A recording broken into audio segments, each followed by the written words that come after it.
Contrary to the rumors that you've heard, I was not born in a manger. I was actually born on Krypton and sent here to save the planet Earth.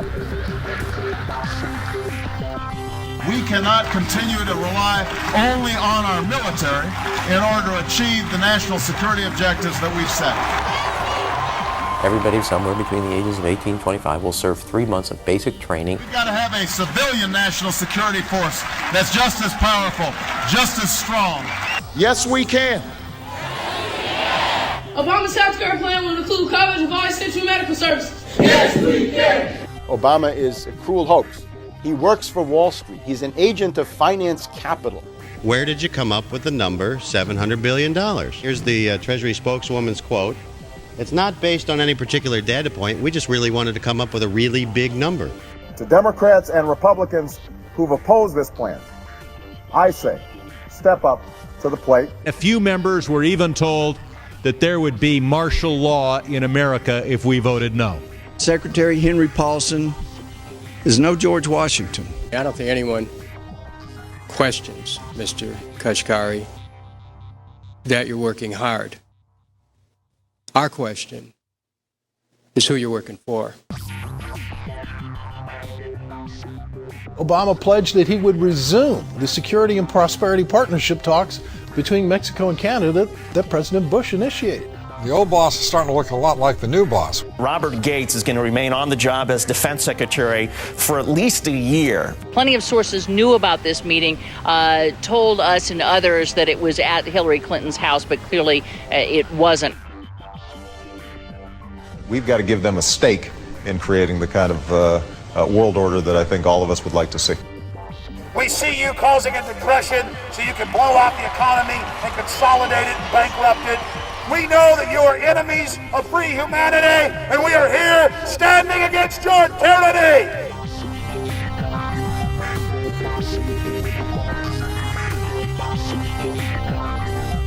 The Obama deception. The truth strikes back.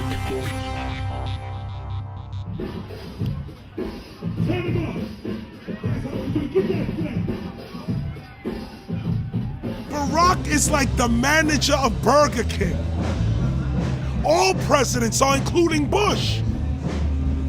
It's like this: when your fries are cold, if your burger is not done right, you go back to Burger King, America, or your government, and you say, my burger's cold, I want new fries. First, you go to the cashier, that's the courts. You argue to the courts. The courts, if you can't get no justice with the cashier, you say, let me see the manager. I want to go to the Supreme Court. I want to see the president. The manager comes out. Hi, what can I do for you? Now the manager can override the decisions of the cashier, but you never get to see the franchise owner of Burger King. If you really have a problem with your burger, you need to go see the franchise owner. We need to go to the top or to the bottom. We need to go to where the real architecture of government is. And it's not in a president, it's in a global scheme. Politics in America today is identical to pro wrestling. And what I mean by that is, in front of the cameras and the public, we all hate each other. I'm going to kick my opponent's butt. I'm going to whale him from here to high water and beat the crap out of him. Yet behind the scenes, we all are friends going out to dinner. Went to dinner together. And it's all a work. All intermarried. Show business. It's showbiz. And that's what you have today in politics. The Democrats and Republicans aren't really opposed to each other. Left and right mean nothing. The only thing that counts is, are you working for Wall Street or you're trying to defend the people against the financiers? It's pretty obvious that there's some gigantic financial institutions that have been pulling the strings of politicians in this country for a long time. And just the fact that we have it set up where they can donate millions of dollars to these guys' funds, these guys' campaigns. I mean, how do we not expect it all to go bad? America in 2009 was desperate for change. The past 8 years had been a disaster. Those weapons of mass destruction got to be somewhere. Maybe under here.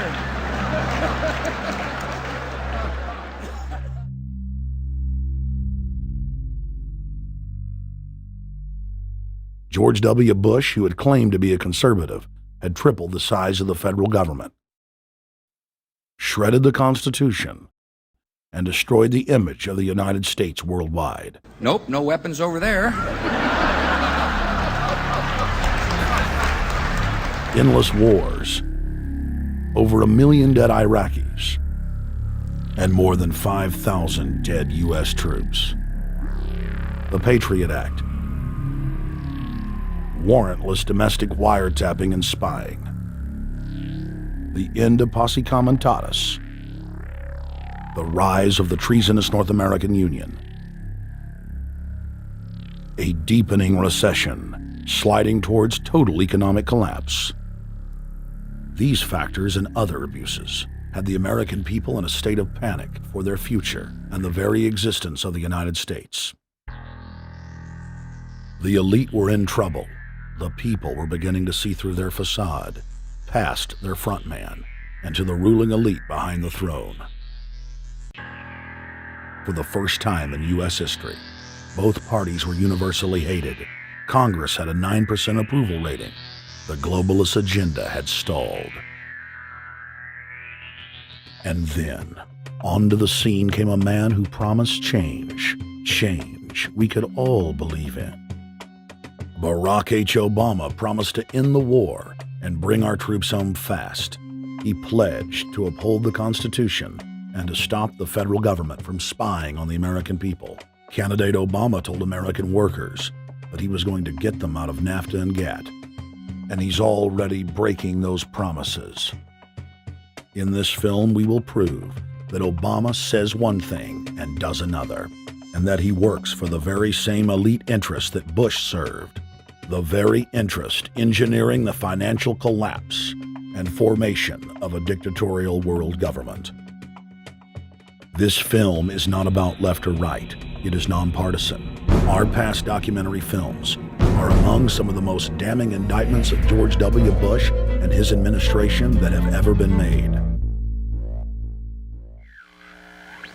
If humanity has any hope of effecting real change for the better, it will not come from the Madison Avenue false reality makers who have cast Barack Obama as the savior of the world. To alter our course from tyranny to liberty, to defeat the corrupt elite, we must get past the puppets and confront the real power structure of the planet. Now we can see a new world coming into view. A world in which there is the very real prospect of a new world order. Webster Griffin Tarpley is an accomplished geopolitical analyst and historian. Among his scholarly works are the unauthorized biographies of George Herbert Walker Bush and Barack Hussein Obama. Since Bush the elder made his speech at the United Nations back in September of 1990 talking about the New World Order, I think I've become confused about what's actually going on in the world.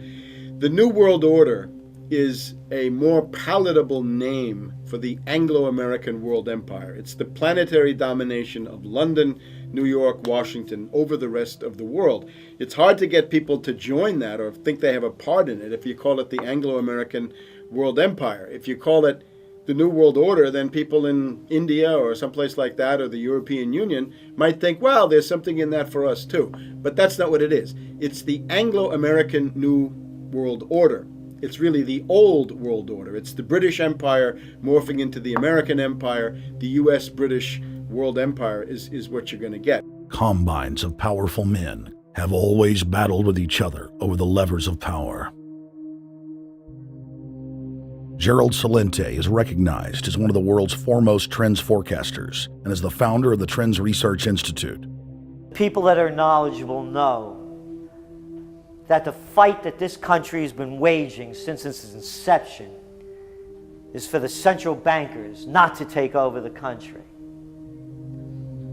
And that's why people like Andrew Jackson were elected. And that's why people revere people like Thomas Jefferson and others. The takeover's happened, and it's a corporate takeover. Agents of the Bank of England attempted to assassinate President Andrew Jackson on multiple occasions because of his resistance against a private central bank being set up in the United States. And it was something that Abraham Lincoln warned. And this is, by the way, why I believe he was assassinated. This is the Lincoln quote. "The money powers prey upon the nation in times of peace and conspire against it in times of adversity. It is more despotic than monarchy, more insolent than autocracy, more selfish than bureaucracy. I see in the near future a crisis approaching that unnerves me and causes me to tremble for the safety of my country. Corporations have been enthroned. An era of corruption will follow, and the money power of the country will endeavor to prolong its reign by working upon the prejudices of the people until the wealth is aggregated in a few hands and the republic is destroyed." Wall Street has killed Main Street. So I know how unpopular it is to be seen as helping banks right now, especially when everyone is suffering in part from their bad decisions. I promise you, I get it. Up until about the Kennedy assassination and the beginning of the war in Vietnam, the United States is a very powerful engine for world progress. It's the assassinations, the Kennedy assassination, and the others in the 1960s, the beginning of the Vietnam War, and the beginning of the absolute domination of the Wall Street Group over every other interest. Nobody else counts except the Wall Street money masters. That has now made the United States into no longer a force for progress, but something very different, often a force for destruction in the world. The military-industrial complex has taken over the country along with the Wall Street gang. If you look also at the people that Obama has put on his appointments list, it's all Wall Street. It's government of Wall Street, by Wall Street, and for Wall Street. There's nobody from heavy industry. There's nobody from the auto sector, nobody from Silicon Valley, nobody from big oil, nobody from defense, no labor, no women, no retirees, no small business, nothing. It's pure Wall Street. The only people who have a voice in Obama's councils are Wall Street finance oligarchs. That's all there is. Nobody else counts for anything under Obama. It's the most extreme Wall Street administration we've ever had. Before his death, President Woodrow Wilson apologized to the public, regretting that he had been deceived by a group of international bankers and the country's financial system had fallen into their iron grip via the Federal Reserve Act of 1913. Whether sought or unsought by the military-industrial complex, the potential for the disastrous rise of misplaced power exists and will persist. Dwight D. Eisenhower, he warned the people that the military-industrial complex was taking over the country. Only 3 years after leaving office, President Eisenhower's prophetic warning concerning the threat posed to our system of government by the military-industrial complex came to pass. President John F. Kennedy had enraged the entire elite network. Now, Kennedy was brought in as somebody who was expected to be a puppet. It was thought that his pro-Nazi father, Joseph P. Kennedy, the bootlegger, the speculator, would guarantee that Kennedy would be obedient to the establishment.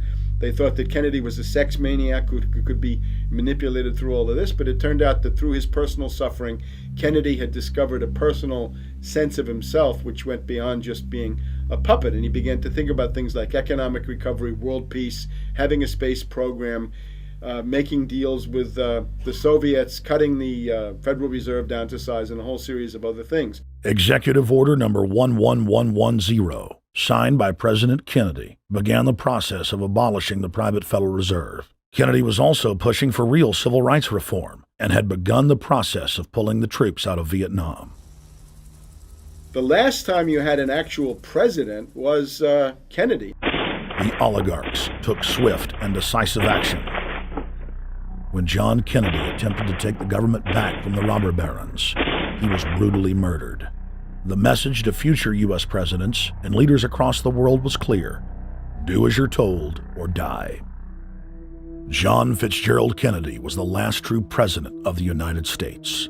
And until the globalists are removed from power, we will never have another real one.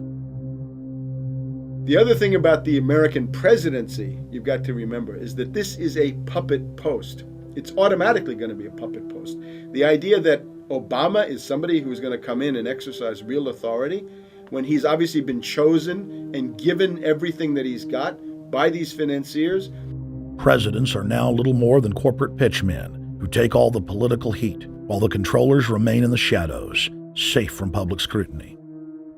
Hip-hop icon KRS-One is not just known for selling millions of albums. He has led a tireless crusade against youth violence and has been a strong voice for human rights. If they controlled it before, what makes you think they're not controlling it now?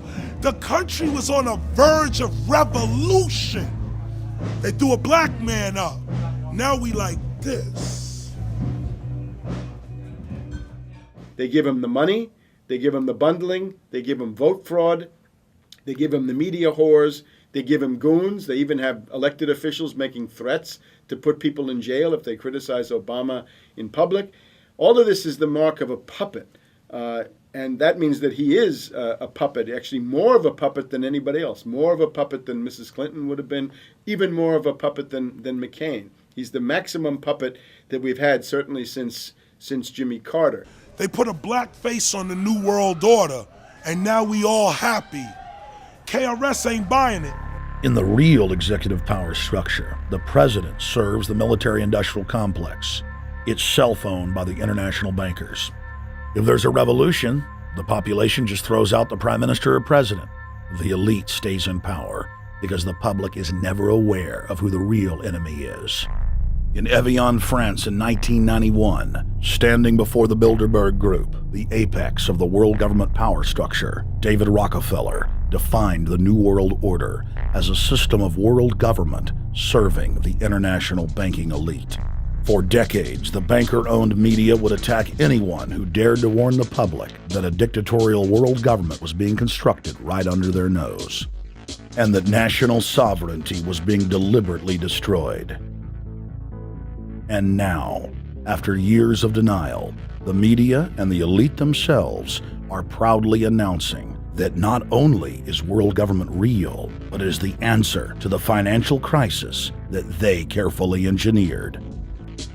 Suddenly, the Wall Street Journal tells us that the North American Union is here, and that getting rid of the dollar for a common currency with Canada and Mexico is good. The Financial Times of London, published by a member of the Bilderberg Group, crowed that a dictatorial world government had been kept in the shadows for our own good, and that it was now time for it to emerge from behind the curtains of national security. White House Chief of Staff Rahm Emanuel stated on record that they can't let this crisis go to waste. You never want a serious crisis to go to waste. And what I mean by that, it's an opportunity to do things that you think you could not do before. And Henry Kissinger, who gave Barack Obama his first job out of college, told national television that the economic collapse was a great opportunity to bring in the New World Order. He went on to say that Barack Obama was the perfect person to sell it to the world. But he can give a new impetus to American foreign policy, partly because the reception of him is so extraordinary around the world. I think his task will be to develop an overall strategy for America in this period when really a new world order can be created. It's a great opportunity. It isn't just a crisis. In June of 2006, our team traveled to Ottawa, Canada, to gather intelligence on the shadow government's agenda for the coming years. I think that's the Queen. Investigative journalist and best-selling author Daniel Estulin had been tracking the Bilderberg Group for more than 16 years. His moles inside Bilderberg informed him that the elite were planning to first run the price of gas up to $150 a barrel, unimaginable in 2006. He also reported that after suckering the middle class back into the stock market, the group was going to implode the subprime mortgage market and destroy public confidence. Well, one of the things that we're getting from this morning and this afternoon's conference, this morning conference was about the energy crisis, the price of oil. The afternoon conference, which started about 4 o'clock, 4:30, they were talking about one of the American delegates, I wasn't told who exactly it was talking about the the concern that the American citizens have had with the housing prices going down, so they're not investing that money. So what they needed to do is they needed to create the illusion that everything is going well. So what they're going to do over the next year and a half is to bring the market back up to 1998, 1999 levels. They're going to get all the suckers to invest whatever little money they have left over, and that's when they're going to make the economy bottom drop out. They need to destroy the economy because as we're running out of oil, when people don't travel, at least that's what they're saying, when people don't travel, when people don't have money, they don't travel, they don't spend any money, which means you don't waste a lot of oil and natural gas. That's the afternoon's So how does conversation. this source, I mean, just ballpark, I mean, so you have this source, is it? Well, actually, there are two people who are members of the Bilderberg Club. It's actual members that are They're members of the Bilderberg Club who for years and years and years have been going and participating in all the conversations, and they've always been dead on, always. And last year they said the oil prices are going to go up to 150. At the time it was 39, went up to 76, basically doubled. If it doubles again, it's going to be back to where these people They say. attack Iran, it will it.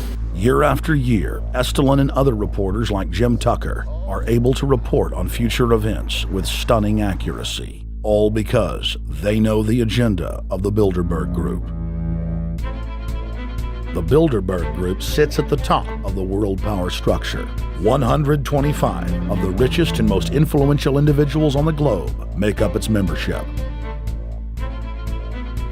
From Istanbul, Turkey to Chantilly, Virginia, we have tracked the elusive Bilderberg Group. Bilderberg always insist on a media blackout. By June of 2008, we had already figured out that Barack Obama was the elite's puppet of choice. The national media claimed that during the weekend the Bilderberg Group was scheduled to meet, that Obama had speaking engagements set for Chicago and the Midwest. We knew better. In a classic bait and switch, the Obama campaign told the press corps to get on Obama's campaign plane, and that Obama would join them on the flight to Chicago. Campaign staff then slammed the door shut. The fawning press had been shanghaied as Obama's campaign aircraft lifted off without Obama. Robert, why were we not told about this meeting and that the senator wouldn't be on our flight until the doors were shut and we were about to taxi to take off? Again, we had a desire, Senator Obama had a desire to do some meetings. Others had a desire to meet with him tonight in a private way, and that's what we're doing. We set up these meetings. They're being done tonight. Again, Is there more than one meeting? Is there more than one person with whom? I'm not going to get into all the details of the meetings. I don't know that I've got a ton more different answers for all of your questions. Obama wasn't going to Chicago. He had a meeting to attend, a secret meeting. Initially, it was believed that the secret meeting took place at Clinton's Washington, D.C. home. Obama's spokesman denied that, but won't confirm where the former rivals met. He also declined to comment on their topics of discussion. For a day and a half, the mainstream media engaged in a wild goose chase, trying to find out where Hillary and Obama had gone. 3 cover stories later, the corporate press had to admit they had no idea where the two candidates had gone. And to this day, Clinton and Obama aren't talking. Plenty of sources knew about this meeting, told us and others that it was at Hillary Clinton's house, but clearly it wasn't. In 2008, the trail led us to the Westfields Marriott Hotel, right outside Washington, D.C. We just flew into Washington, D.C. We're driving to the Westfields Marriott. Tomorrow, the hotel's closed throughout the week into the weekend for the Bilderberg Group meeting. We're going to check in the night before. They're going to kick us out tomorrow. So we're going directly into the belly of the beast. The hotel will be filled with at least 5 spy agencies: CIA, Defense Intelligence, Mossad, European Union security. We checked into the Westfields Marriott 48 hours before hotel guests were scheduled to be thrown out ahead of the annual meeting. The building was nestled in the heart of the military-industrial complex, with the National Reconnaissance Office and Raytheon just a stone's throw away.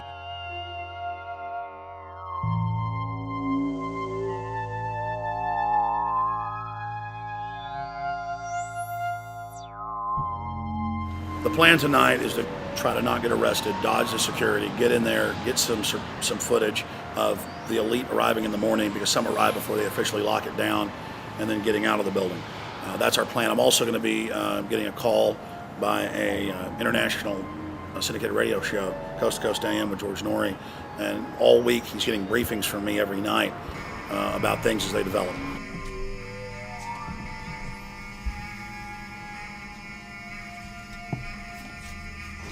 George, we're sitting here in the room. As the phone rings with your producer, Tom Danheiser, to put me on, the fire alarm goes off. So everybody is exiting the building. I know this is a setup. They timed it exactly when this happened. Open the door. I want them to hear the fire alarm. Open the door. I want people to hear this live to the 16 million people listening.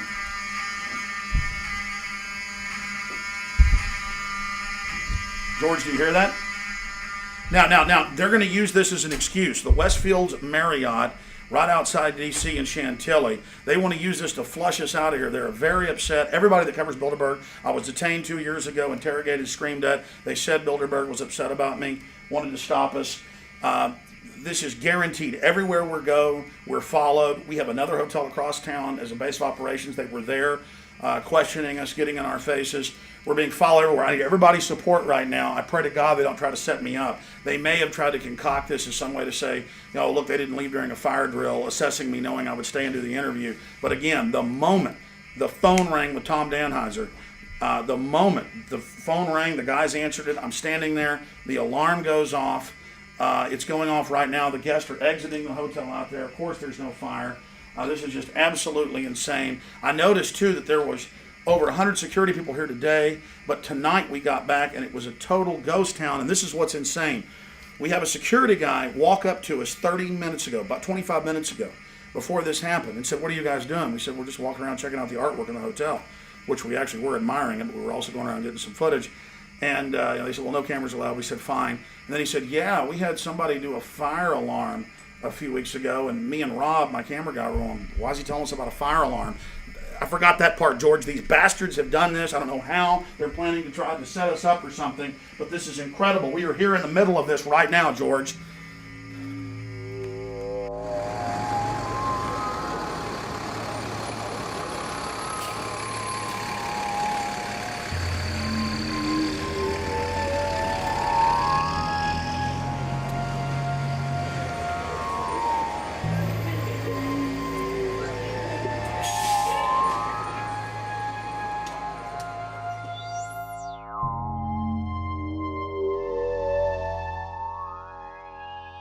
There you go. Stay there. Keep it locked.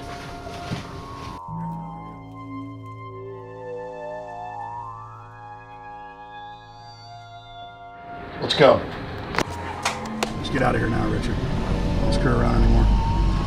We got out of here on exactly the right time. Is this the way out? Yeah.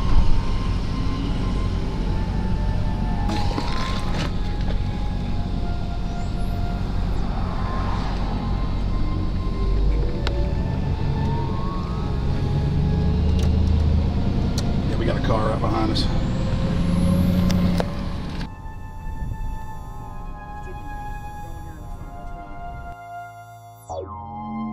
We made about, 5 turns and 6 turns, the same car's following us. Now looks like he's following us into a... He came out of Bilderberg, he came out of the Westfield. He's being a little bit subtle, but... Not too. So there he is. That's him over there in the blue green, car. Yeah.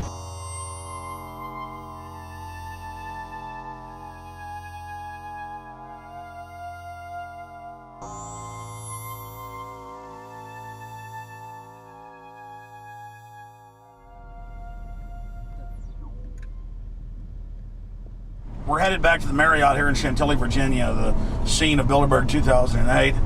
We successfully infiltrated the last day and a half inside, got out with some great stuff. We've been tailed, and now we're going back to cover the dignitaries, the elitists, as they arrive. And right now is the prime time for them to start arriving for the next 3-4 hours. We took about a 30-minute break. I'm sure we missed a few, but it doesn't matter. We've got scores of people that just organically are listeners, info warriors that are out here taking action.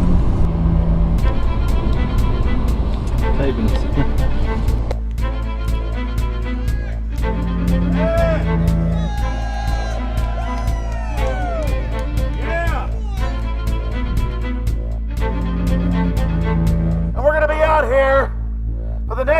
days while you try to chart the future of our destiny. We're taking our destiny back. You're not our gods or our masters. We witnessed at least 7 convoys of armed Secret Service entering the Westfield's Marriott, and internal sources confirmed that both candidates did attend at least one meeting inside the conference. While the Bilderberg Group was 100% successful in 2008 at keeping their name out of the mainstream media, they did not fare as well when it came to the exploding independent press. During the entire 2-day event, anti-New World Order protesters and alternative media encircled the hotel. You are being exposed everywhere! From David Rockefeller, from John Edwards, from Bill Clinton. Your game of secrecy is over! You're gonna pay! Get him! It's up close! You piece of filth! You piece of trash! This is Bernanke, man! Bernanke, you're going down!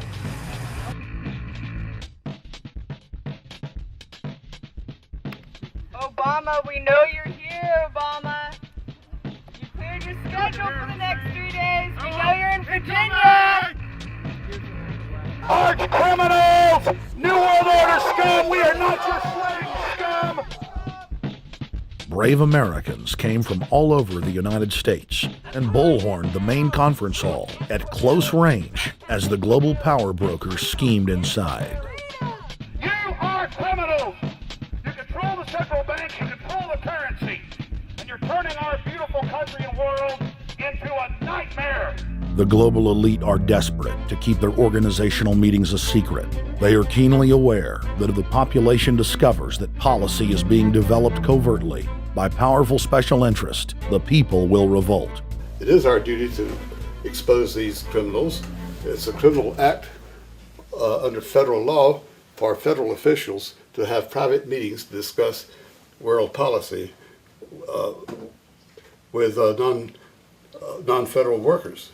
So everybody from the State Department, Treasury Department, White House, Defense Department, and others who show up, as they always do, they're committing a criminal act simply by being here to attend a secret meeting with officials from other countries to discuss U.S. policy in the world. So literally it's a criminal act. And every newspaper, every broadcaster has a patriotic duty to expose these scum and the evil they project. The election primaries served as a great diversion, while the true future course of the nation was being set behind closed doors. You've got, obviously, the Bilderberger Group, founded by the former Nazi Prince Bernhard of Holland.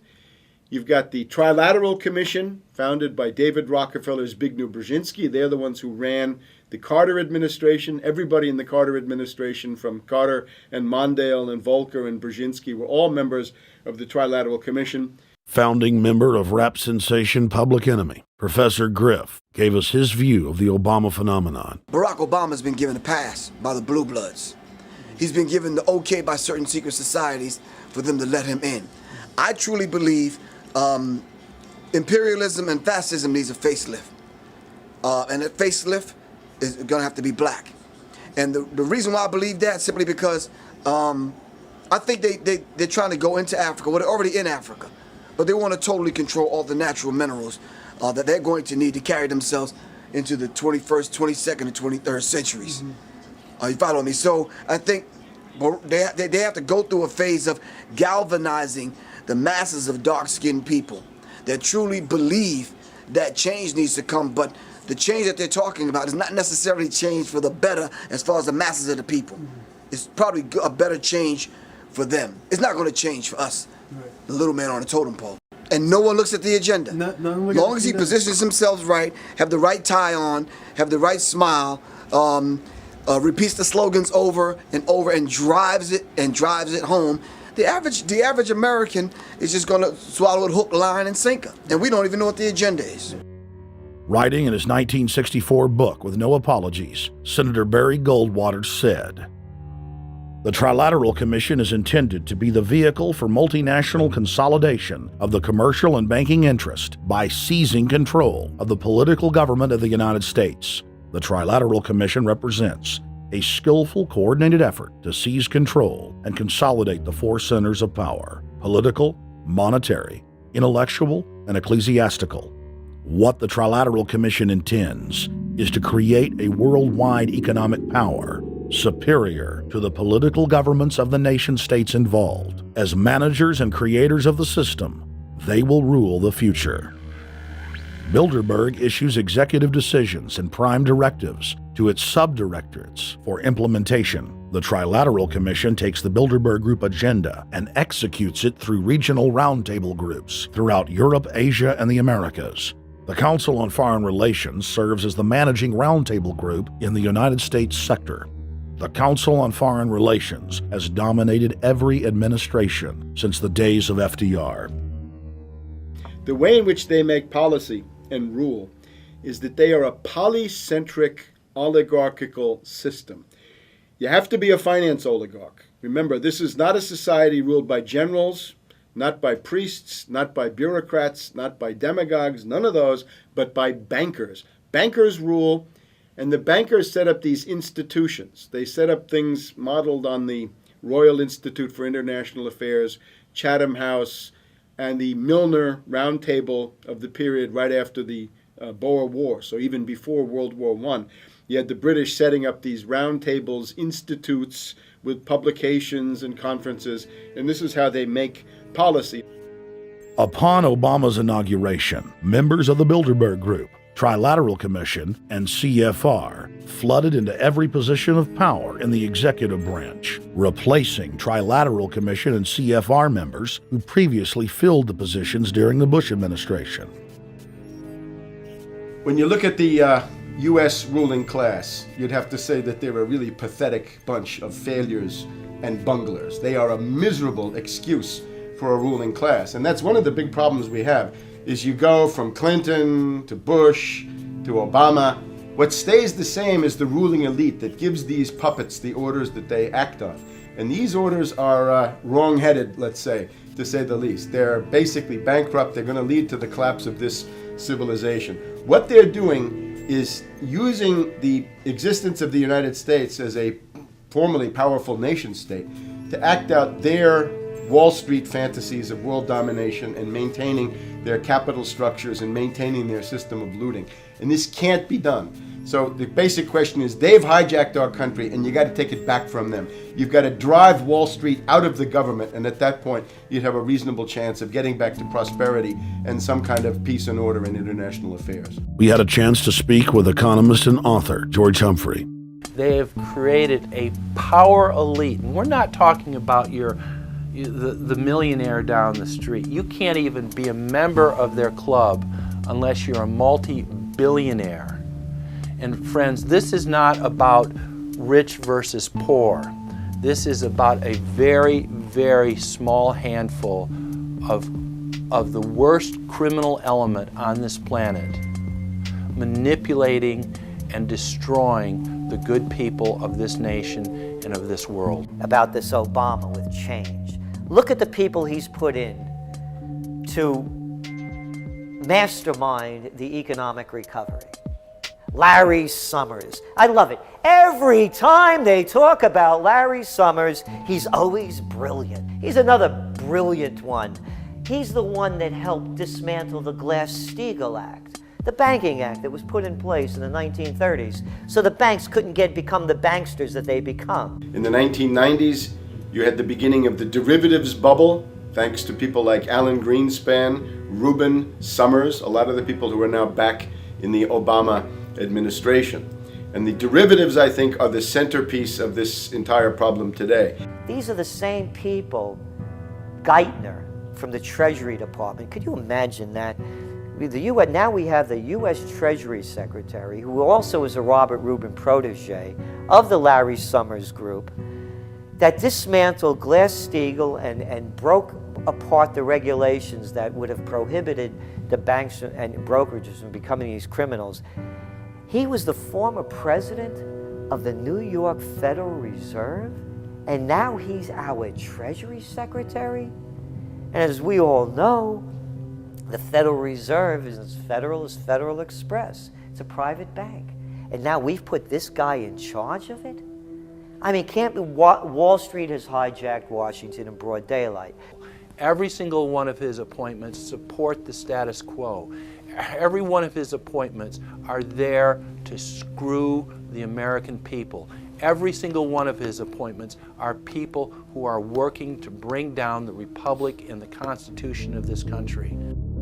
Secretary of the Treasury, Timothy Geithner, Bilderberg Group and Trilateral Commission member. Secretary of State, Hillary Clinton, is a Bilderberg and CFR member. She is also married to Trilateral Commission member William Jefferson Clinton. Ambassador to the United Nations, Susan Rice, Trilateral Commission. National Security Advisor General James L. Jones, Bilderberg, Trilateral Commission, and CFR.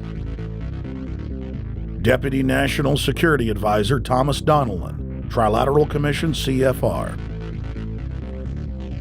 Special State Department Envoy Henry Kissinger, Bilderberg Group, Trilateral Commission, and CFR. Chairman, Economic Recovery Committee, Paul Volcker, Bilderberg Group, Trilateral Commission, Council on Foreign Relations. The Director of National Intelligence, Admiral Dennis C. Blair, Bilderberg Group, Trilateral Commission, CFR. Secretary of Defense Robert Gates, Bilderberg Group, Trilateral Commission, CFR. Deputy Secretary of State, James Steinberg, Bilderberg Group, Trilateral Commission, CFR. State Department Special Envoy Richard Haas, Bilderberg Group, Trilateral Commission, and President of the CFR. Obama Presidential Advisor Alan Greenspan, Bilderberg Group, Trilateral Commission, CFR. State Department Special Envoy Richard C. Holbrooke, Bilderberg, Trilateral, CFR. And the list goes on and on. Even if Barack Obama were the most wonderful person in the world, he was groomed and brought to power by the global elite to carry out their agenda. Humanity must look past Obama and realize that presidents come and go, but the shadow government and their program of global enslavement continues. How could people be so stupid and gullible to believe a bunch of political people? So people who voted for Obama were trying to express, I think, first of all, something worthwhile. The hatred for Bush, Cheney, the neocons, the desire to punish the Republicans for their adventures, their police state, and their economic depression. The second question was on the economy. People felt that Bush was selling them down the river into a world depression. He is, of course, the new Herbert Hoover in that regard, so they were trying to get something different from that. The tragedy, of course, is, and this is really why Obama was groomed and prepared over a period of almost 30 years now, that Obama is there to frustrate and to deceive all of those hopes. Obama is a cruel hoax. He's a bogus sham. He's an absolute denial of everything that you'd expect from an American president. It is very disturbing to see well-meaning people falling for high-tech propaganda over and over again. It happened after 9/11. The American people en masse were swept into a mob psychology, irrationally throwing their common sense to the wind and doing whatever the administration told them to. The general public eventually caught on to the fact that George W. Bush was a deceitful thug and that the economy was in freefall. In the midst of it all, Barack Obama was there, speaking out against the abuse of the people at the hands of the establishment. With the election of Barack Obama, the world rejoiced that the United States was no longer in the hands of madmen. But unfortunately for humanity, this was another vicious fraud. I want to like the guy. He speaks gently, he's intelligent, he seems to be a man of peace. He is just as charismatic as they come. But you know what? Is that a tree is really, really measured by the quality of its fruit. And when you kind of put away all the flowery words, when you put away all the rhetoric, when you put away all the rock and roll music, What he does is what's important for the people of this country, starting with the truth. Obama is notoriously a liar. He promised that he would get out of Iraq, I think within 16 months at some point. We had Samantha Power telling the Scotsman that he wouldn't be bound by those promises, and sure enough, he's now not going to be bound by those promises. Obama pledged in hundreds of speeches and interviews that within 6 months of being elected, he was going to bring our troops home from Iraq. But after he was inaugurated, the story changed. Now he said that they would look at bringing some of the troops home in 16 months. 2 weeks later, his story had changed again. Now the administration would look at bringing the troops home in 23 months. Well, Obama's already fudging. He's fudged since day one in this election, where he first said we're getting out. Well, now it's a timetable, and now it's da-da-da, because they're getting to him. They're understanding that, and he ain't going to be able to get him out because people more powerful than him got us in. When he first ran, remember, he was going to take the troops out. I get in there, troops come home. Day one. There is no military solution in Iraq, and there never was. I will begin to remove our troops from Iraq immediately. And then that went to 16 months. And now he's going to add, they're saying, another 30,000 or more troops to Afghanistan. Next, he sent 30,000 more Marines to Afghanistan, doubling the total number of forces in the crosshairs. Barack then announced that he was going to move missile systems into Eastern Europe to encircle Russia. But after all, what should we expect after he kept Bush's Secretary of Defense Robert Gates? The outcome of this policy is if you're constantly meddling near the Russian borders with these fascist creeps, IMF NATO agents like Yushchenko of Ukraine or Saakashvili or Georgia, or these Kaczynski twins in Poland, or various collections of people in Latvia, Lithuania, Estonia, you're tied to these gangsters, and if they decide to start a war, that rapidly escalates into thermonuclear World War III. This is worse than the neocons. Bush and Cheney never got as far as Brzezinski, Soros, and the other people running Obama. Barack Obama swore that he would vote to repeal the Patriot Act, but then he voted for its reauthorization. Obama decried the Bush administration's illegal warrantless wiretapping of the American people. Then he voted to legalize it. Obama pledged that he would filibuster any attempt to give retroactive immunity to the telephone companies, the telecom companies, except he then turned around and voted for that bill. Most people don't know, for example, that he voted to reinstate the Patriot Act and more government wiretapping. Candidate Obama told desperate factory workers in speech after speech that he was going to renegotiate NAFTA and GATT to make it more fair for American workers. It is absolutely true that NAFTA was a mistake. But then his campaign was caught sending out memos to top corporate leaders, telling them not to worry and that it was just campaign rhetoric. We had Obama saying, you know, I'm against free trade. I don't like NAFTA and all those free trade sellouts. We had Austin Goolsbee going to the Canadian diplomats and saying, don't mind him. He's just popping off. That's just election era rhetoric. Doesn't mean anything. Presidential candidate Barack Obama was publicly criticizing the North American Free Trade Agreement in a bid for votes, but privately telling Canadian officials not to worry about it. He said that he was going to bring us peace in the Middle East. He said that he was going to bring us transparency and a balanced economy. He said that he was going to not have lobbyists. He said he was going to clean up government. He said he was going to work for the environment. And point by point by point, within the first month of his inauguration, he has lied and deceived and cheated the American people. The people of the United States and the world were filled with hope that Obama was the real deal when in his first week in office he signed an executive order supposedly closing Guantanamo Bay and other secret prisons. Then the press actually had a chance to read the executive order and were shocked to find that the executive order only said that Obama was thinking about closing Guantanamo in a year. But worst of all, the executive order continued the practice of rendition which the LA Times called secret abductions.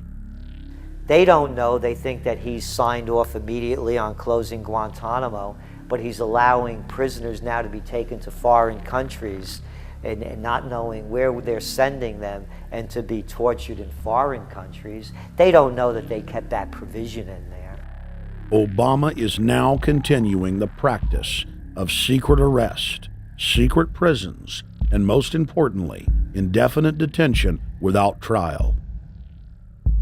When a British High Court said that it was preparing to release secret British and U.S. torture orders that prove that the Bush administration was ordering personnel to systematically abuse detainees, Barack Obama threatened to cut off all U.S. intelligence ties to England. To add insult to injury, he stated that the program was important to national security, not only endorsing Bush's crimes, but continuing them.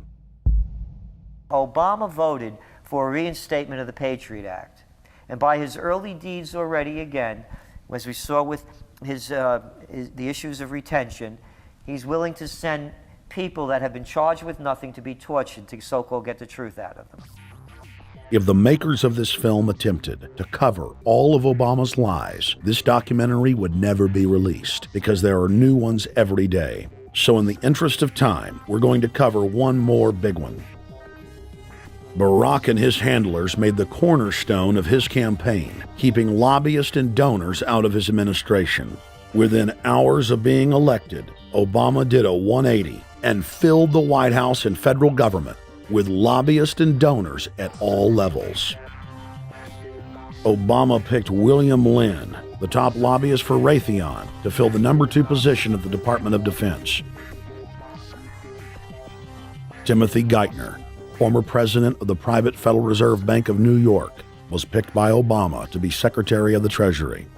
Geithner promptly crammed the Treasury Department full of lobbyists, like his chief of staff, Mark Patterson, formerly the top lobbyist at Goldman Sachs. Obama appointed top lobbyist to the Saudi royal family, George Mitchell, as the lead Middle Eastern envoy. Obama appointed the king of Wall Street lobbyists, Leon Panetta, to head up the CIA. Obama tapped Tom Daschle, top lobbyist for healthcare firms, to run the Department of Health and Human Services, and the list goes on and on. Then, 3 weeks into his administration, Obama launched a new lie, more outrageous than the previous. With Academy Award-level conviction, he said that he was upset about the banker bailout, which his own chief of staff, Rahm Emanuel, another former Wall Street executive, had engineered. Obama said that he had signed an executive order capping the CEO's salaries of those who had taken the bailout money. There was just 2 problems. All the major banks and brokerage firms were exempt, and the new order only dealt with any future bailouts, and those were to be on the honor system.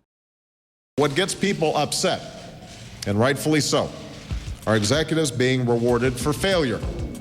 AIG, Bank of America, and Citigroup, which have received billions in bailout money, don't fall under this plan. Only banks negotiating future agreements with the government will be restricted. But this appears to be built on an honor system, and White House Press Secretary Robert Gibbs had a hard time explaining how enforcement would work.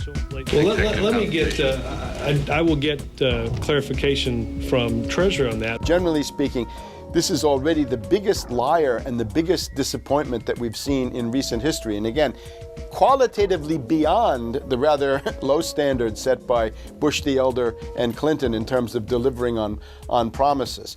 Bottom line, Obama is a fantastic actor and an even better liar. His track record is clear. He has done the opposite of everything he told the people he would do. They'll make up one lie after another. And if you believe these people, knock yourself out. I don't believe a word they say. Within 1 month of the passage of the first banker bailout bill, the press reported that over $5 trillion had just disappeared out of the U.S. Treasury.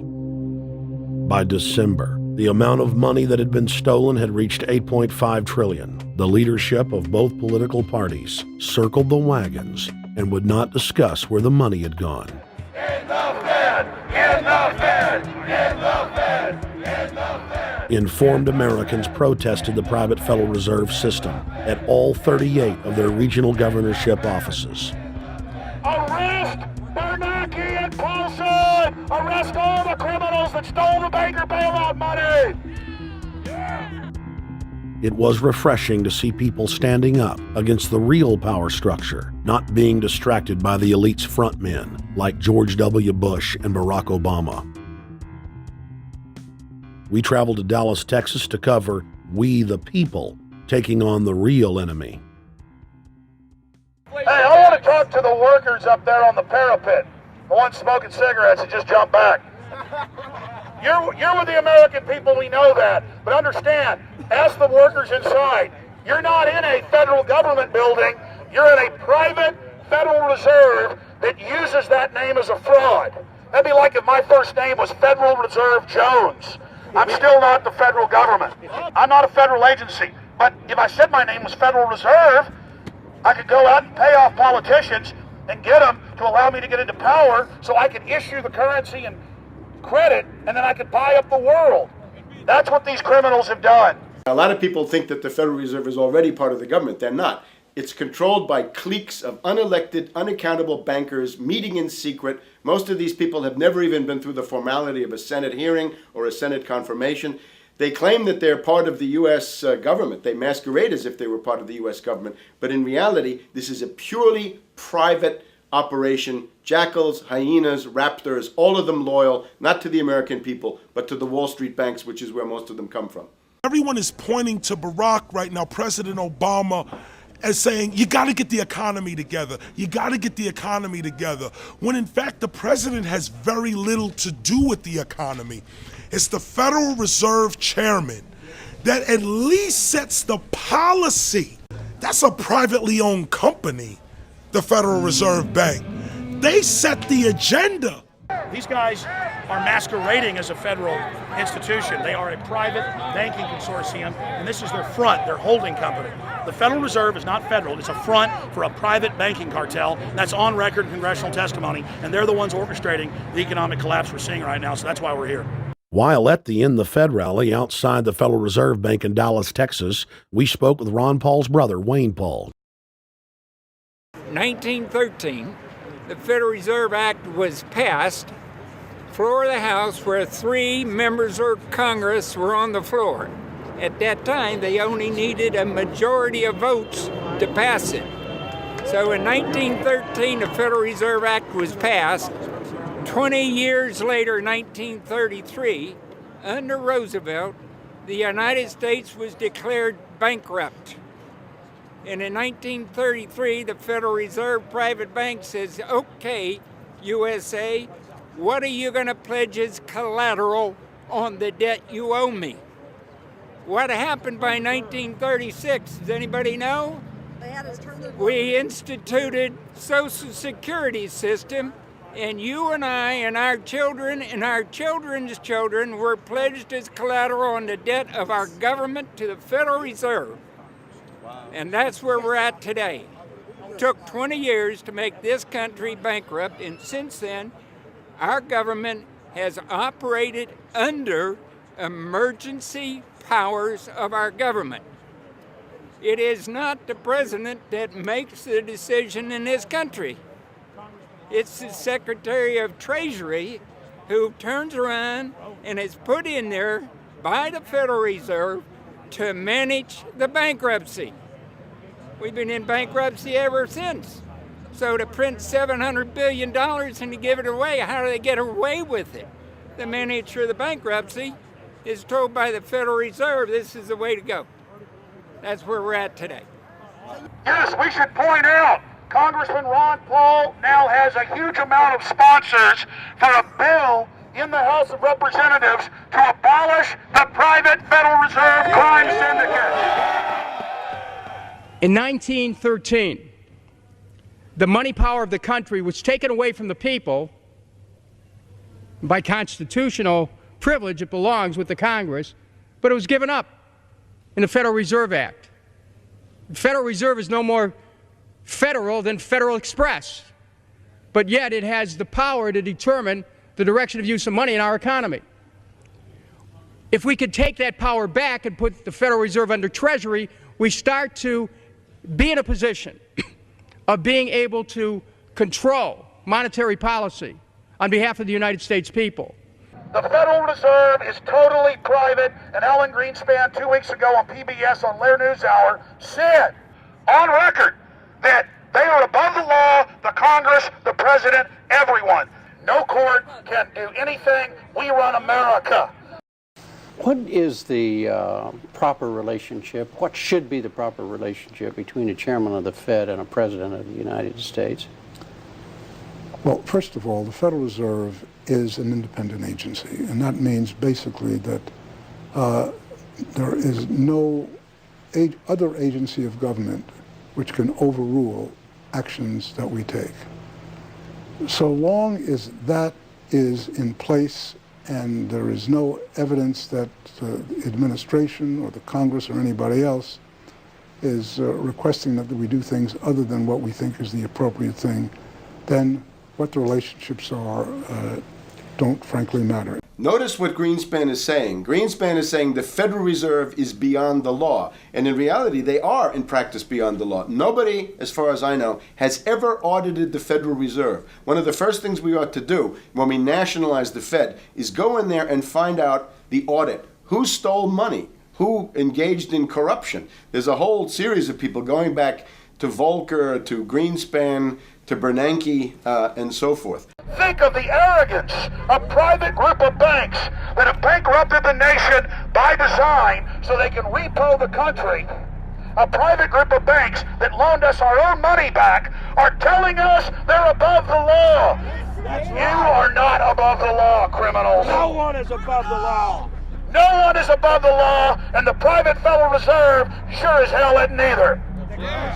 Since the founding of the Federal Reserve back under Woodrow Wilson, the Federal Reserve has struck out 3 times. They didn't stop the crash of 1929. They didn't stop the banking panic of 1932, 1933. And now they are the cause of the derivatives crisis because they're the ones who inflicted derivatives on the world with Alan Greenspan. Instead of our economy being about goods and services and real products and manufacturing, it's all about these guys, the private Federal Reserve that masquerades as a government entity who controls the issuance of currency and credit.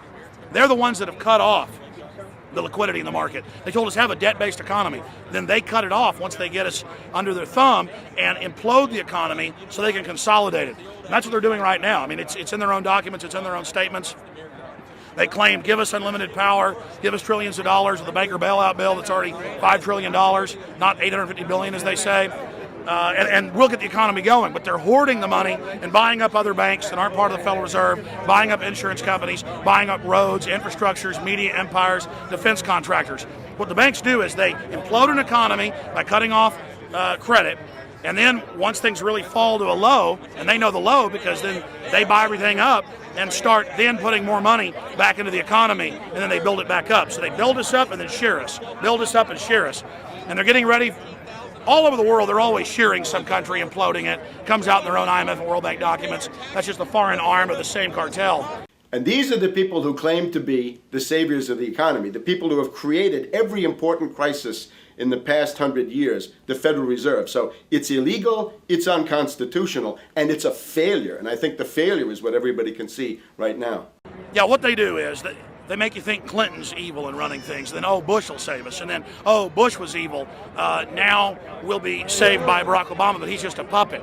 But as we get deeper into this phase, when they implode the economy, they have all the money and all the control. But they also like to pose as the savior. So Obama is meant to be the savior during the Depression, and he'll save us with a 1 million person, he said, is bigger than our military, domestic spy force, a 3 million person environmental spy force. So giving people these jobs to be government bureaucrats and spies to go out and manage the other 290-something million Americans. And so this is classical fascism. The communists also do it. Any vertically integrated command and control authoritarian system does this. So they're openly following what the same group of banks did in Germany, Russia. It's in the Communist Manifesto to have a private central bank because the private central bankers actually wrote the ideas that they had Marx and Engels put out. People go, well, why would the banks want communism? It doesn't exist. They rape us, they consolidate us, they put us into work brigades, they make us slaves, and they say it's a people's paradise. Look at it, boy, you're really doing good. And then they transfer all the wealth of the nation offshore. The globalists are outside all the nations. That gives them safety, and they play countries off against each other. And so that's what we're facing and dealing with. And so they're bringing in classical, hardcore tyranny in the U.S. But we have the internet. We've grown our numbers. The alternative media's exploded. That's what they're trying to move in to shut down and regulate and tax the web. But it's too late for them. They're playing in the 19th century, 20th century rules. It's 21st century, the century of resistance to tyranny. And so it's going to be one hell of a fight with the people and free humanity on one side and the New World Order on the other. And every one of you out there counts, needs to be involved in this fight like nothing you've been involved with before, because this is life and death. Everything depends on exposing these people. Everything depends on showing the people that this is the New World Order, this is the criminals. We're dealing with the king rats here, the people that are carrying out tyranny worldwide. And either they fall or we fall. Either worldwide darkness and a new age of tyranny and oppression and with a scientific overlay, or a new age of liberty and freedom and a new renaissance. The choice is the people's out there. Okay, we can tell you what's going on. You can check it out for yourself and find out it's true. But don't wait. Investigate now. Get involved now. Go out there and reach out now. We don't have time. If you're looking for the solution, look in the mirror. Look right into the mirror, because you out there, men, women, old, young, black, white, doesn't matter. It's going to be up to you if they win or if liberty succeeds and the people have a chance of having any future. These are cold-blooded eugenicists. These are cold-blooded people who think they're God, think that they're our masters, that think that we're animals. These are the guys that funded Lenin and Stalin and Hitler and Mao. These are the guys, it's all on record, that bankroll this stuff. They are hardcore vicious, and they must be resisted. Up until about the Kennedy assassination and the beginning of the war in Vietnam, the United States is a very powerful engine for world progress. It's the assassinations, the Kennedy assassination, and the others in the 1960s, the beginning of the Vietnam War, and the beginning of the absolute domination of the Wall Street group over every other interest. Nobody else counts except the Wall Street money masters. That has now made the United States into no longer a force for progress, but something very different, often a force for destruction in the world. That doesn't need to remain that way. The interest of the American people is to fight to take your government back from Wall Street and make the United States a force for progress in the world, which we easily could do if we could just break the power of the people behind Obama. The main banks of Europe, which were started by Adam Weishaupt and Rothschild, the Banque Nationale de Paris, the Bank of England, the Bank of Italy, have all financed the messianic and war leaders of the last 200 years. Napoleon, Lenin, Stalin. They backed Adolf Hitler. They backed Franklin Delano Roosevelt. And they are backing right now Barack Obama. The banking cartel had established a beachhead in 1913 through the Federal Reserve Act. In 1947, they set up a parallel shadow government through the National Security Act. From 47 on, the national security state began the long process of absorbing federal and state bureaucracies, while at the same time undermining the constitutional power of Congress and dominating the executive branch. By controlling the issuance of currency and credit, the private Federal Reserve was able to buy up most of the Fortune 500. And if a company wouldn't sell, the bankers would unleash federal regulators to run them out of business.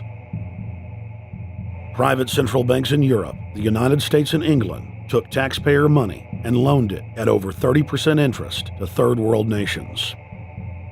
The bankers would then bribe the leaders of those countries not to pay back the loans. Their third world puppets would sign agreements stating that when the country defaulted, the banks would be given all the natural resources and infrastructure of the once sovereign lands. But worst of all, the countries would pledge future taxes paid by the people in perpetuity as profit to the private banks. By the year 2000, there were few nations that had not fallen to the designs of the money power. The globalists were now ready to start their final phase of world government takeover, the destruction of the Western nations' economies. To carry out their final takeover, They first removed banking regulations, like the Glass-Steagall Act in the late 1990s. This allowed their front companies to issue unlimited credit to the world and to set up colossal Ponzi schemes, the likes of which the world had never seen. The scams were advertised by the controlled corporate media as completely legitimate. Because of the fantastic returns, private investors, corporations, state and local governments invested heavily. They had taken the bait, hook, line, and sinker. To destroy confidence, in late 2007, the bankers themselves began to badmouth the scams they had created. Next, the central bankers cut off the tsunami of fiat money that they had been using to pump up the bubble. When Congress and the public refused to write the finance oligarchs a blank check, the bankers began to engage in financial terrorism. They said that the world would go into another Great Depression unless their demands were met, further destroying confidence. The stock market instantly had its biggest one-day loss in history, but even that wasn't enough to force Congress to capitulate to the offshore banks. Senator Inhofe of Oklahoma and Congressman Brad Sherman of California, amongst others, told the world that the entire Congress had been threatened with martial law by the White House and the Treasury Department if they didn't pass the so-called banker bailout bill. The only way they can pass this bill is by creating and sustaining a panic atmosphere. That atmosphere is not justified. Many of us were told in private conversations that if we voted against this bill on Monday, that the sky would fall, the market would drop 2,000 or 3,000 points the first day, another couple thousand the second day, and a few members were even told that there would be martial law in America if we voted no. That's what I call fear-mongering. Unjustified. The final version of the bill was kept secret from the Congress until minutes before the vote on October 3, 2008. The Federal Reserve had promised total transparency, that every dime would be accounted for. To Democrats and Republicans who've opposed this plan, I say, step up to the plate. Let's do what's right for the country at this time, because the time to act is now. To prevent the possibility of a crisis turning into a catastrophe. After its passage, the public learned with horror that the bill was really a financial coup d'etat by Wall Street. The bill didn't just give $700 billion to the banks. It was a blank check. And as of February 2009, $9.7 trillion has disappeared into a black hole. Within 24 hours of its passage, Secretary of Treasury Henry Paulson said they were no longer going to use the money to unfreeze the mortgage market by buying bad debt. We went to Congress. Illiquid assets look like the way to go. As the situation worsened, the facts change. I will never apologize for changing an approach or strategy when the facts change. Paulson has, in the meantime, admitted that the subprime mortgage crisis is not the cause, really, of the breakdown of the entire world banking system and the bankruptcy of most of the banks in London and in Wall Street.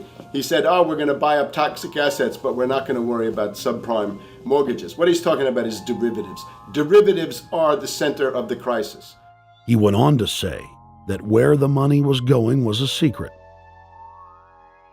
I believe that banking institutions are more dangerous to our liberties than standing armies. If the American people ever allow private banks to control the issuance of their currency, first by inflation, then by deflation, the banks and corporations that will grow up around the banks will deprive the people of all property until their children wake up homeless on the continent their fathers conquered.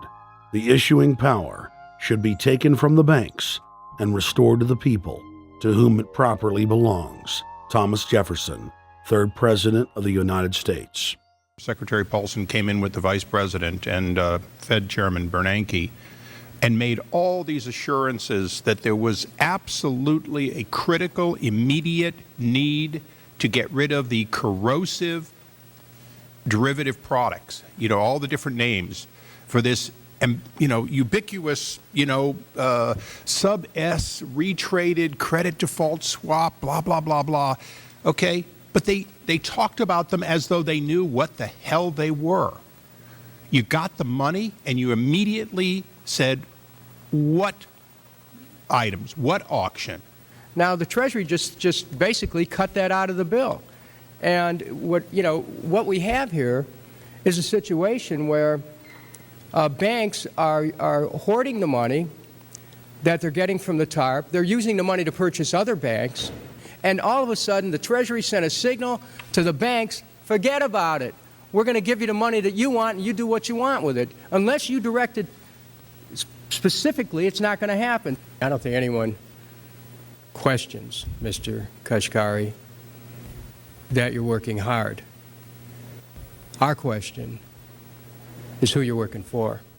Throughout its passage, President Bush and Senator Obama worked in tandem to get Congress to pass the bill without even having time to read it, despite the fact that in major polls, 98% of the American people were against the bill. The leadership in both parties were for it. And I really want to commend Barack Obama, because as we were involved in the this and that and different provisions of the bill to persuade people, he really gave them confidence that this was the right decision for the American people, even though it wasn't, in our view, a great bill for them to vote on. I want to take a particular moment to also thank an individual who's not here, and that is Barack Obama, who made numerous calls not only to all of us, but to members of our caucus, and helped us gather the votes on the Democratic side to pass this legislation. Bankheads then bragged to the press that they were hoarding the bailout money and using it to buy up smaller, healthy banks and insurance companies. Their plan was working like a charm. Next, the central bankers loaned the federal government back $787 billion of our own money at interest for President Obama's so-called stimulus package. And just like the banker bailout, Congress was given less than an hour to read the 1,070-page-plus stimulus bill. Barack Obama, who had pledged on the campaign trail to wait 5 days before a bill could be voted on so that the Congress and the people could have a chance to read it, said that the stimulus was too important and it had to be passed before anybody could see it or read it, or the crisis would turn into a catastrophe. Doing little or nothing at all will result in even greater deficits, even greater job loss, even greater loss of income, and even greater loss of confidence. Those are deficits that could turn a crisis into a catastrophe, and I refuse to let that happen. After its Friday passage, in gangster fashion, President Barack Obama took a 4-day vacation and said that there was no rush to sign it. The spending bill was really a takeover bill, designed to further federalize the states and to pay off rich donors that had donated to both parties. As the world slid deeper into depression, the bankers celebrated the fire sale that they had created. I believe the phrase burdens of the office is overstated. Yeah, it's kind of like, why me? Oh, the burdens, Why did the financial collapse have to happen on my watch? It's just pathetic, isn't it? Self-pity. And I don't believe President-elect Obama will be full of self-pity. With their access to unlimited fiat capital, they could now buy up sectors of the world economy not already controlled by them. For over a century, the Anglo-American establishment had worked to bring the world system to this point. Artificially engineered global bankruptcy. In an address before the Trilateral Commission in June of 1991, David Rockefeller laid out the elite's ultimate goal. The supranational sovereignty of an intellectual elite and world bankers is surely preferable to the national autodetermination practiced in the last centuries. Now that the bankers were holding the world hostage, they issued their ultimatum. The only solution to restart the global economy would be to set up a planetary government ruled by a new Bank of the World, a Bank of the World owned and controlled by them. Suddenly, hundreds of prominent publications announced the solution, the people's only salvation. Time magazine, in an article titled The New World Order, said that the new super bank would control the world's currencies and set interest rates, and that the new bank would, quote, knock the heads of bad countries like the United States. At a meeting of central bank heads and finance ministers dubbed Bretton Woods II, the plan for world government was unveiled by the very bankers that had engineered the collapse. Formerly sovereign countries would now pay their taxes directly to the banking cartel. Hundreds of new carbon taxes, controlling every facet of human activity, would only be the beginning. Now all the elite had to do was to sell the public on accepting the final phase of their takeover. And it's Obama's job to sucker the public into standing down so the bankers' agenda can move forward unhindered. Never before in U.S. history has the media gotten behind a president like they are behind Obama. The press has pulled out all the stops, bestowing a crown of infallibility upon Obama as the savior of the people. The elite are betting everything they've got on Obama's charisma and hoping that he can sell the world on their program of tyranny. Yes, there have been differences between America and Europe. No doubt there will be differences in the future. But the burdens of global citizenship continue to bind us together. A change of leadership in Washington will not lift this burden. In this new century, Americans and Europeans alike will be required to do more, not less. Partnership and cooperation among nations is not a choice. It is the only way. We've got to give them a stake in creating the kind of world order that I think all of us would like to see. In truth, Obama is not simply continuing George W. Bush's policies. He is radically expanding them. I thank President Bush for his service to our nation. This film has documented the painful fact that Barack Obama's agenda is the complete opposite of what he has claimed it to be. Now we will reveal what Barack Obama and his controllers' true agenda is. Number 1. Bring the United States under the complete regulatory control of a private offshore superbank known as the Bank of the World. More than 100 new taxes are now being developed under the umbrella of curbing greenhouse gases. The new taxes will be paid directly to the private bank consortium. At the producer level, taxes will be paid on farm animals' flatulence. At the consumer level, there will be carbon taxes on all forms of meat, beef, poultry, pork, and fish. All cars will be fitted with satellite tracking boxes that will tax driving by the mile.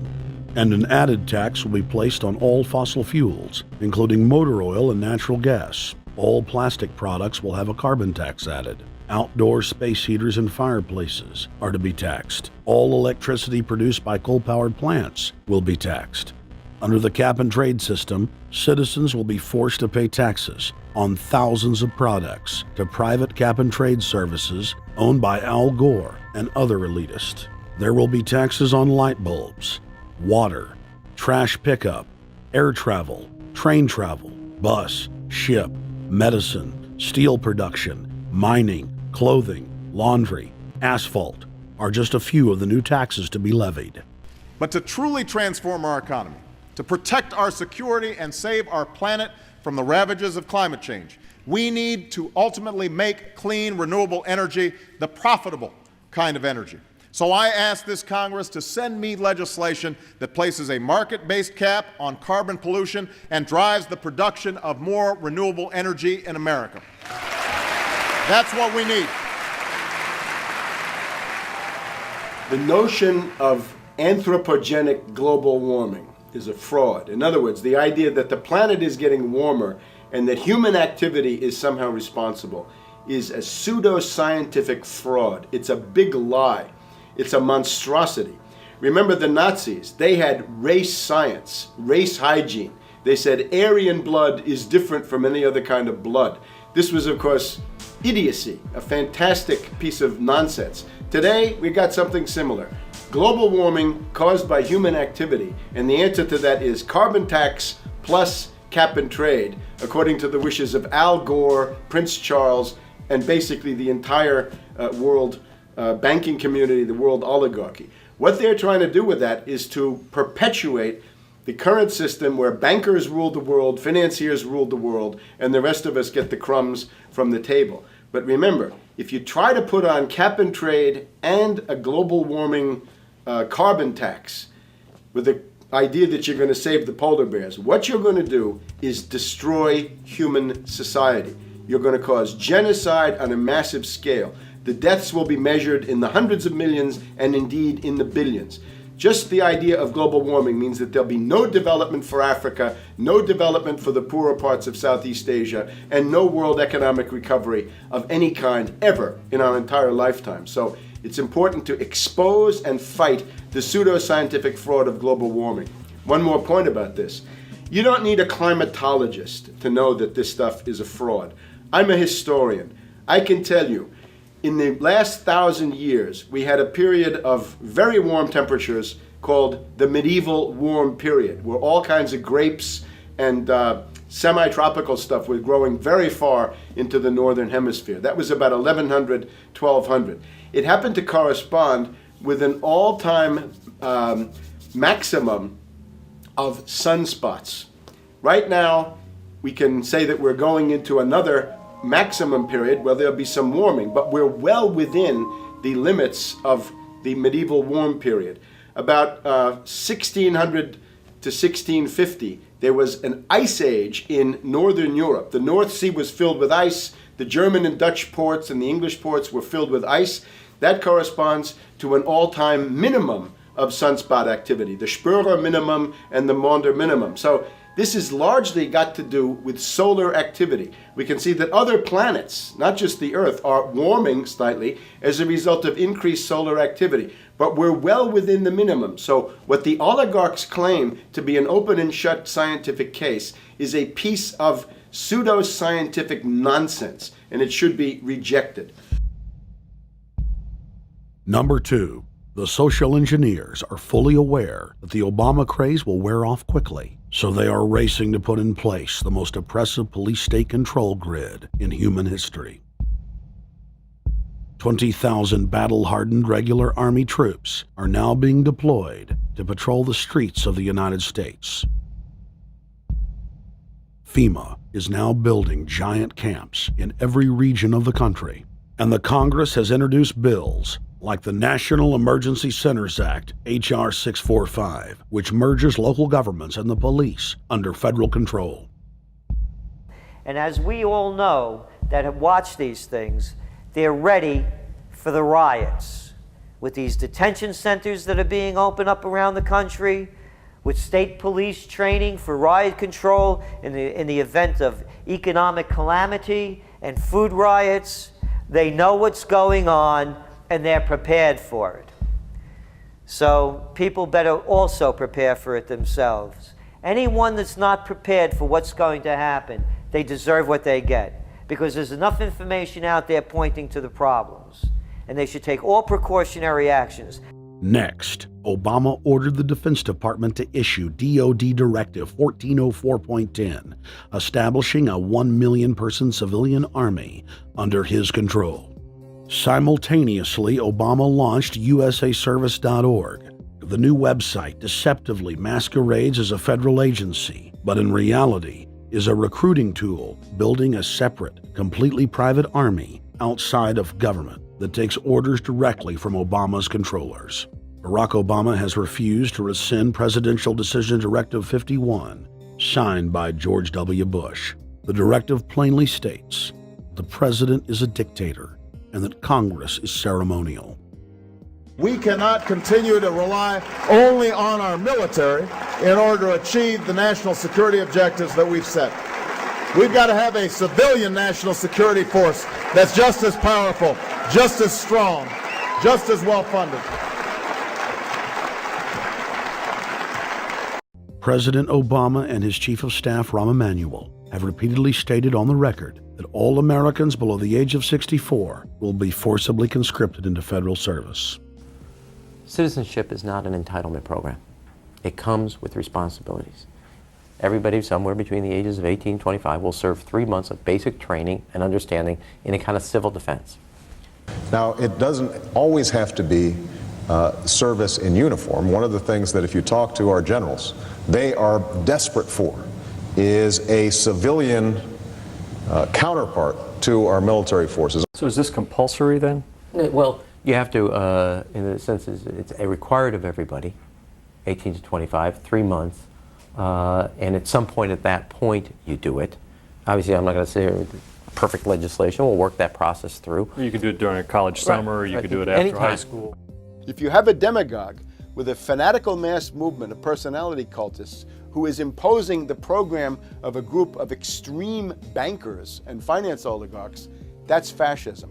Obama's transition site, change.gov, proclaimed that middle school and high school students will be forced to serve the federal government. Fascism is gutter up, streets up, hooligans, thugs, fervently idealistic students, swarming adolescents, just the kind of thing you see around Obama. The way you get a population to enslave itself when the police and the army are no longer enough to do that. So I think that's if you're a left liberal, it's time to open your eyes to that. All young Americans between the ages of 18 and 24 will be conscripted into a paramilitary domestic security force. If Obama has his way, adults and seniors will also be forced into other forms of service for the betterment of the homeland. Number 3, disarming the American people. Obama operatives in the Congress have introduced more than 10 bills that would end the Second Amendment as we know it. H.R. 1022 would allow the new Attorney General Eric Holder the dictatorial power to ban any gun he wishes at will. In 2008, before the Supreme Court, in the D.C. gun ban case, District of Columbia versus Heller, Holder argued for the complete disarmament of the American people and that only the military should own firearms. H.R. 257 would ban all youth shooting sports, including YMCA and Youth Olympic shooting clubs. H.R. 45 would force all gun owners to undergo federal psychological screening, registration, and testing to keep their firearms. White House Chief of Staff Rahm Emanuel has proposed the extrajudicial banning of any American on the fraudulent no-fly list from owning any firearm. That is, if you are on the no-fly list because you are known as maybe a possible terrorist, you cannot buy a handgun in America. Over 25,000 Americans are added each month to the no-fly list, which numbers over 1 million people who have not been charged or convicted of any crime. It's a case of mistaken identity for a 5-year-old boy from Normandy Park. He had trouble boarding a plane because someone with his same name is wanted by the federal government. King 5's Mimi Jung is live at SeaTac Airport to explain. Mimi.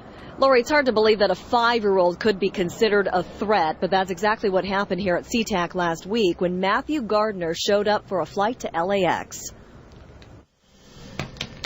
As 5-year-olds go, Matthew Gardner is about as harmless as you can get. But when he and his mom checked in for their flight at SeaTac last week, Matthew was considered the criminal. If you're on that no-fly list, your access to the right to bear arms is canceled because you're not part of the American family. You don't deserve that right. There is no right for you if you're on that terrorist list.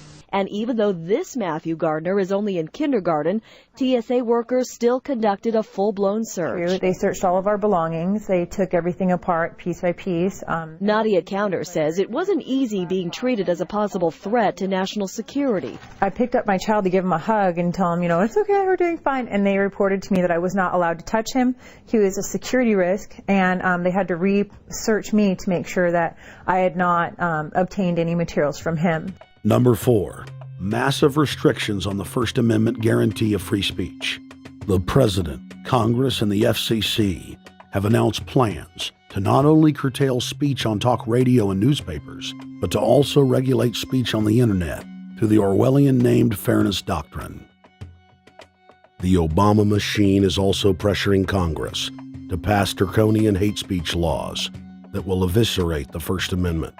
Number 5, they plan to further federalize health care so that the government can dictate what kind of care citizens receive. Modeled after the British system, this includes rationing care and restricting what procedures the handicapped and elderly are eligible for. Number 6, Obama is already pushing to expand the Department of Defense budget and to station more U.S. troops overseas to encircle Russia, China, Iran, as well as setting up bases in Africa under the pretext of humanitarian aid, and dominate and occupy Africa through AFRICOM. So we're taking your phone call, seeing what you think of Barack H. Obama. Is he a Judas goat? Is he a front man? Is he a betrayer? Let's go to Anthony in Georgia. Anthony, what's your take on Barack Obama? They put the face of Barack Obama as part of their public relations because it's like in the old folk tales about vampires. A vampire cannot force his way into somebody's house. It's against some kind of metaphysical law. So the vampire has to persuade the resident of the household to open the door and invite him in. So they're going to look at the peephole at Barack Obama, which looks like them and appears to be on their side. They're going to say, okay, here's my ally. Let me open the door and let me let this person in. And then Barack Obama is just, of course, a front man for the American empire, where he's going to have the entire U.S. Navy, the entire U.S. Army, and the entire U.S. Marines under AFRICOM command. And, of course, he's going to turn it into a new Iraq, and he's going to turn it into a new Afghanistan. Everything, every operation that you see going on in Iraq and Afghanistan is going to propagate to the poor countries of Africa. And well, sir, I agree with you. Sir, I agree with you. They're looking to the people. They see a handsome, smiling African face. You know, he's all, hey, I'm from Kenya. And then it's a total bait and switch. But it's the same thing here in the United States where they would get sellout Native American chiefs to sell out their people. This is the oldest trick in the book.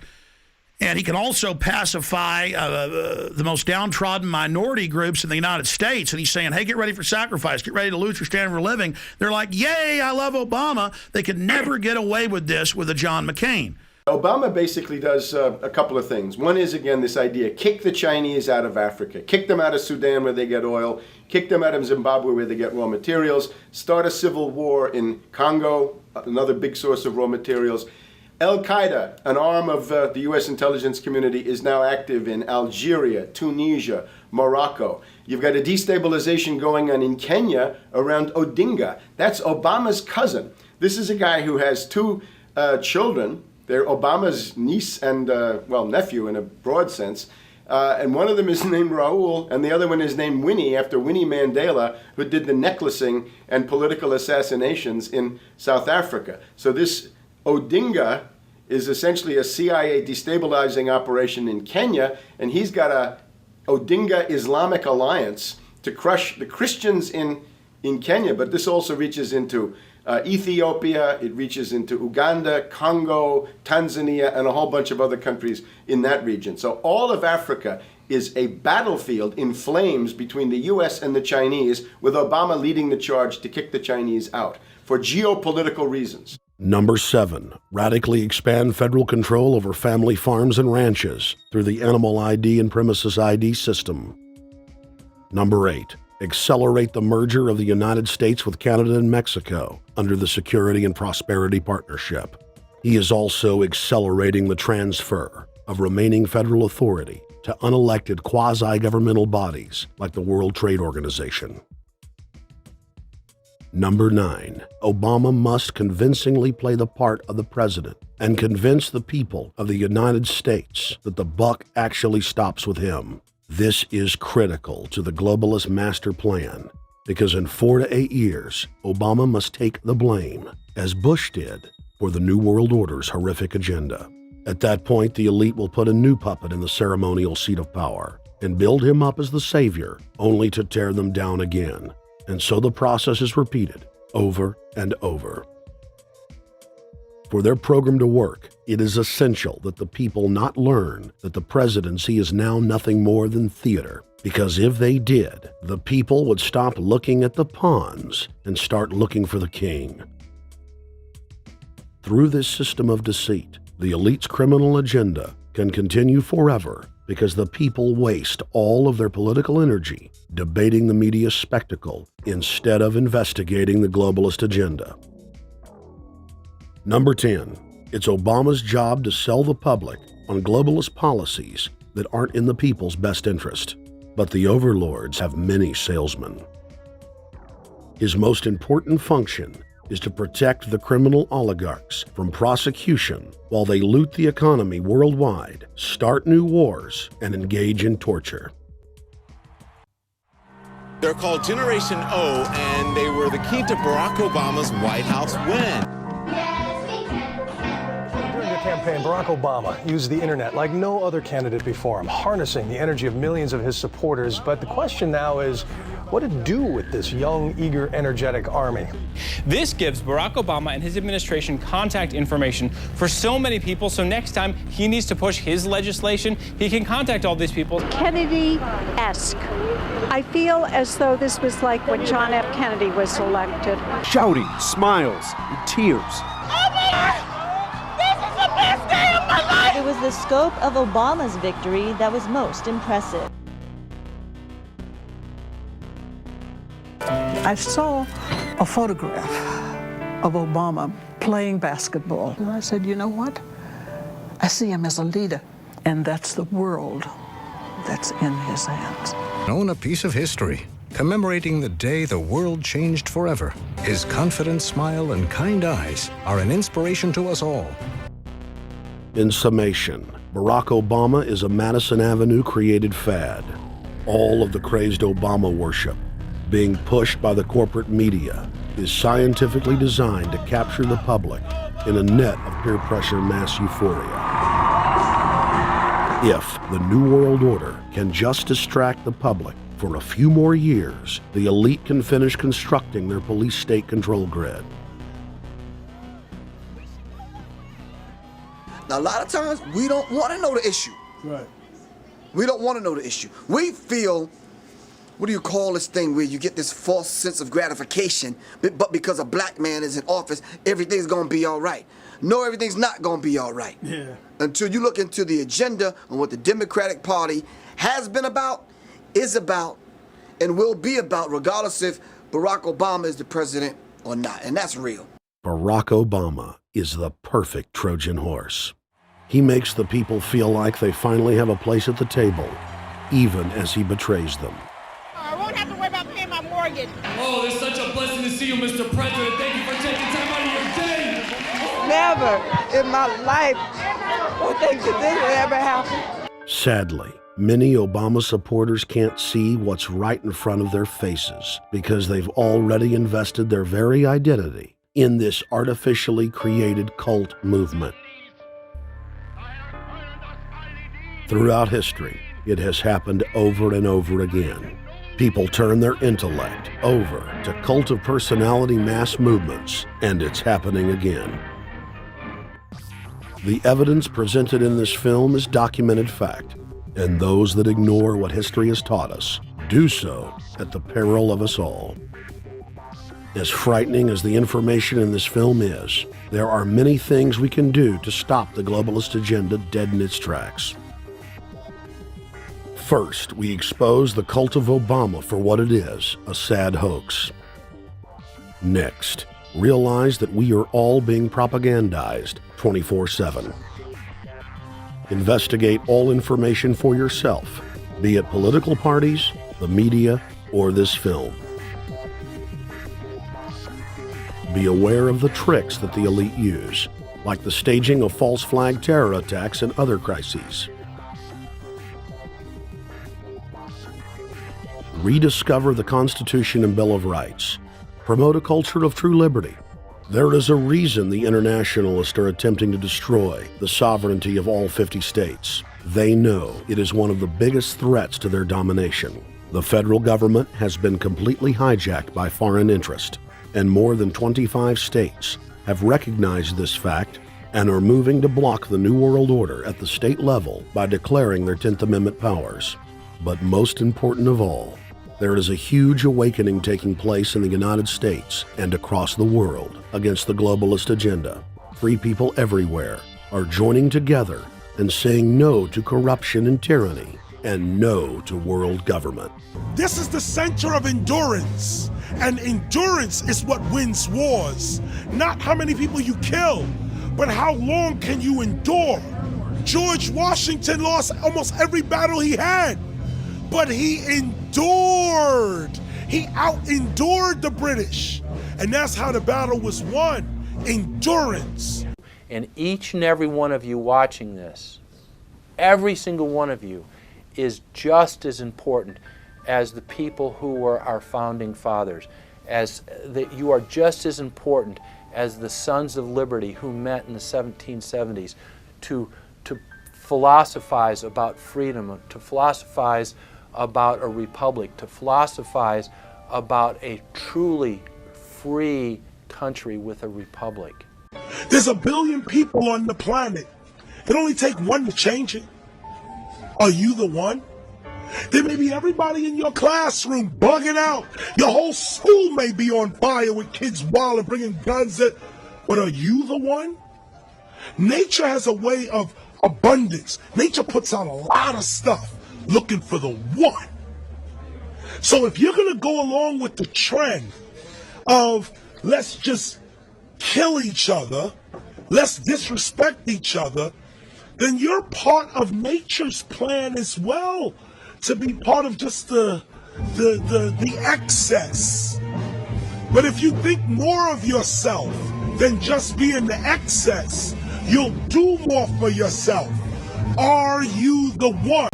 Everybody's not gonna make it, but you have an opportunity to save yourself. Well, we don't have to look back thousands or even hundreds of years to see how dangerous this present day situation is.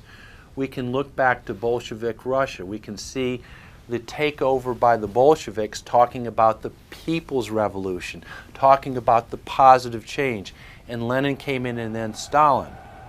The fact is that over 40 million Russians between 1925 and 1940, good Russians, people who were Christians, people who had their own businesses, people who were educated, they were exterminated because they had their own business, because they were educated, because they believed in God's law. We can look over at Germany. Germany was in a very, very terrible economic situation, and this very charismatic leader called Adolf Hitler comes in. He makes the roads good, and he promises a better life for the people. And within 10 years, you see a completely nationalized, centralized, dictatorial situation where millions and millions of people were exterminated. And then we can go to Maoist China. Mao came in, he promised change, he promised a better life, and within 5 years, 60 million Chinese were exterminated. They don't teach that. They don't teach that in the schools these days, and it wasn't that long ago.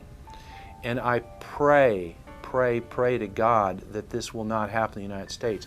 And the way it won't happen is if you and your friends and all of us together take action to say no. This country is too precious. It's too wonderful.